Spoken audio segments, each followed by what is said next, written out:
It was going away now. He hadn't wanted to kill anyone, not even Beatty. His flesh gripped him and shrank as if it had been plunged in acid. He gagged. He saw Beatty, a torch, not moving, fluttering out on the grass.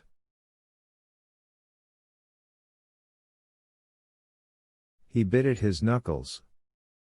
I'm sorry, oh God, sorry.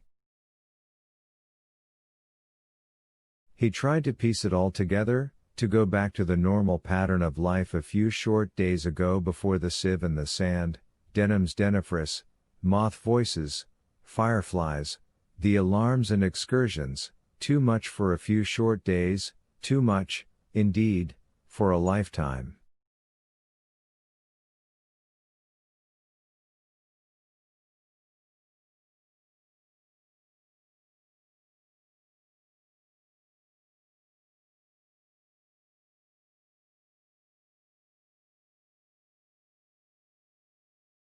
Feet ran in the far end of the alley.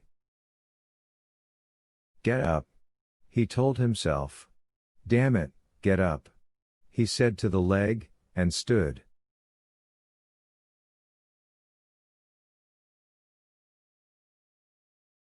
The pains were spikes driven in the kneecap and then only darning needles and then only common, ordinary safety pins, and after he had dragged along 50 more hops and jumps, filling his hand with slivers from the board fence, the prickling was like someone blowing a spray of scalding water on that leg.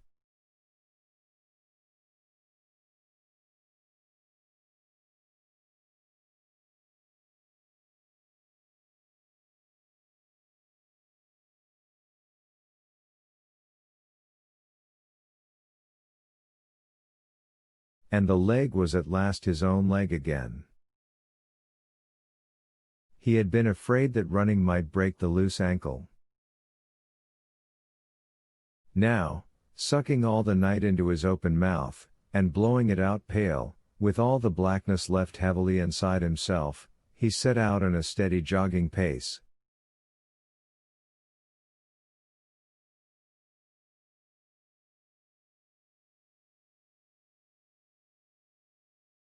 He carried the books in his hands. He thought of Faber. Faber was back there in the steaming lump of tar that had no name or identity now. He had burnt Faber, too. He felt so suddenly shocked by this that he felt Faber was really dead, baked like a roach in that small green capsule shoved and lost in the pocket of a man who was now nothing but a framed skeleton strung with asphalt tendons.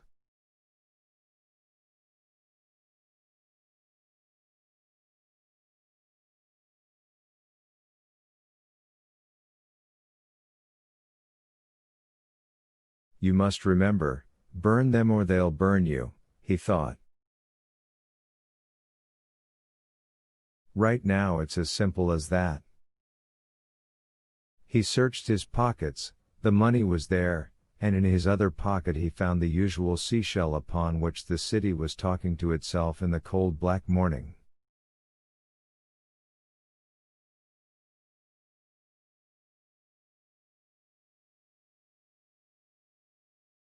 Police alert.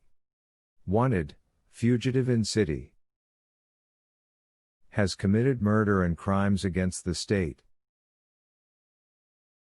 Name, Guy Montauk. Occupation, fireman. Last seen.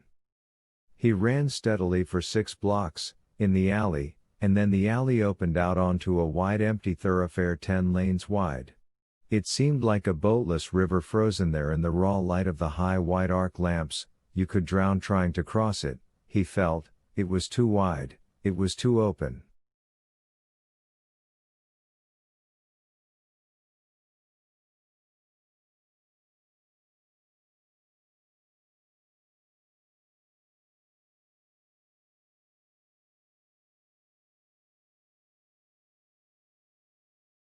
It was a vast stage without scenery, inviting him to run across, easily seen in the blazing illumination, easily caught, easily shot down.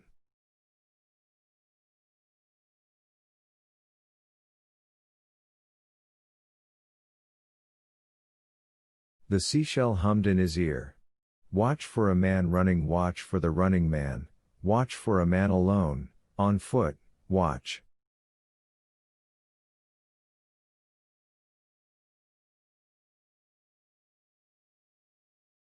Montauk pulled back into the shadows. Directly ahead lay a gas station, a great chunk of porcelain snow shining there, and two silver beetles pulling in to fill up.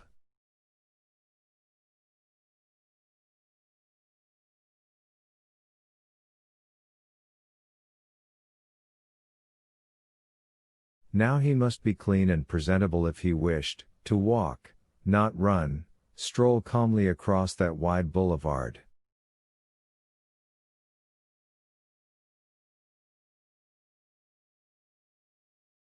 It would give him an extra margin of safety if he washed up and combed his hair before he went on his way to get where?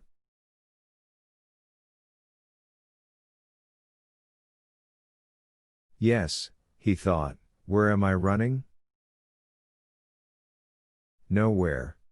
There was nowhere to go, no friend to turn to, really. Except Faber. And then he realized that he was indeed running toward Faber's house, instinctively.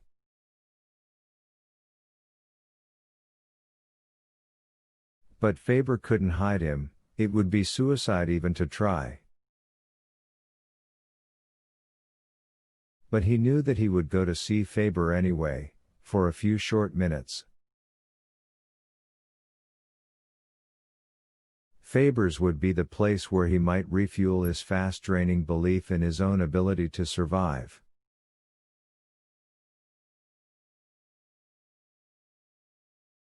He just wanted to know that there was a man like Faber in the world. He wanted to see the man alive and not burned back there like a body shelled in another body.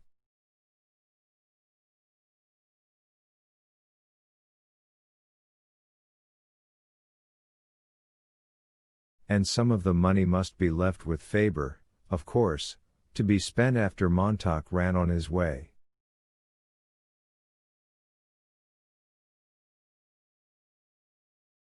Perhaps he could make the open country and live on or near the rivers and near the highways, in the fields and hills.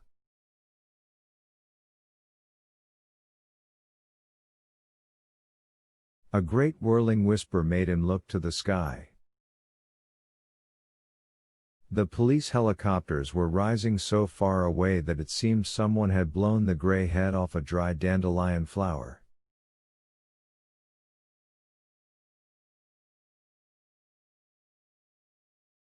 24 of them flurried, wavering, indecisive, 3 miles off, like butterflies puzzled by autumn, and then they were plummeting down to land, one by one, here, there, softly kneading the streets where, turned back to beetles, they shrieked along the boulevards or, as suddenly, leapt back into the Sur, continuing their search.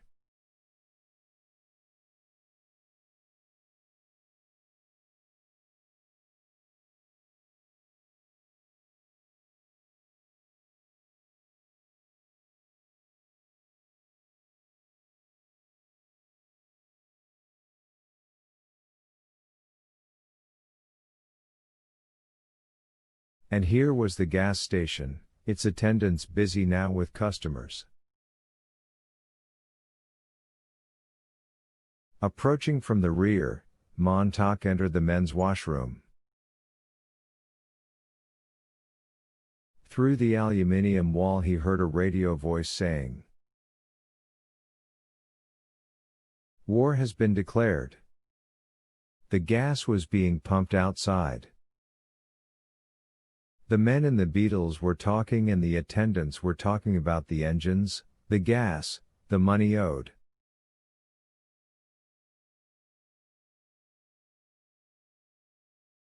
Montauk stood trying to make himself feel the shock of the quiet statement from the radio, but nothing would happen.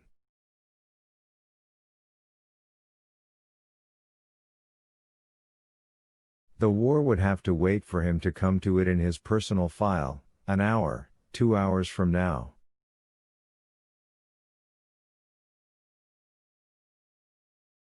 He washed his hands and face and toweled himself dry, making little sound.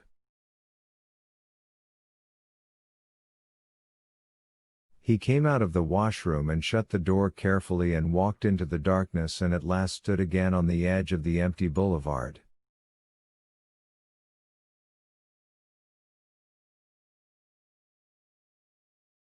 There it lay, a game for him to win, a vast bowling alley in the cool morning.